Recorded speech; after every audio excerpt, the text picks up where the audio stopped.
A congressional declassification task force held a hearing today to examine why some records regarding Martin Luther King Jr. remain sealed and redacted. NTD's Arlene Richards has some of the highlights.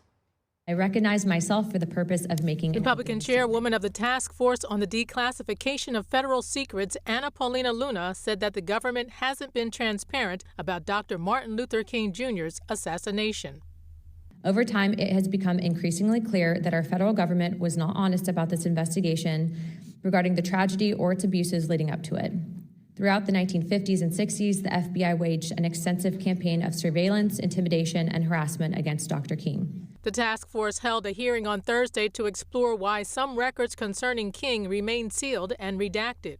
Records regarding the assassination were declassified in stages primarily in July 2025, following President Trump's executive order last January. Witnesses included King's niece, Alveda King, chair of American Dream at the America First Policy Institute, Stuart Wexler, author and investigative researcher, and Kia Hamadanchi, senior policy counsel at the ACLU.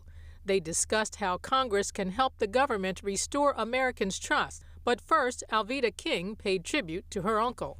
My uncle, Dr. Martin Luther King Jr., was first and foremost a preacher of the gospel.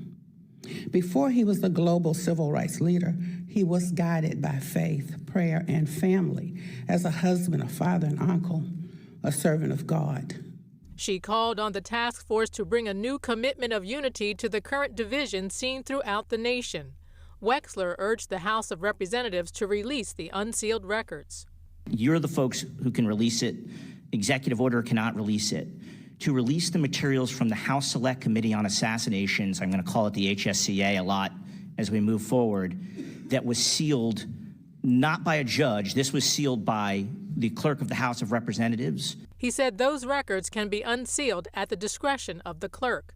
On the issue of transparency and public trust, members of the panel and the committee agreed that the government's investigations of Dr. King may have been unlawful.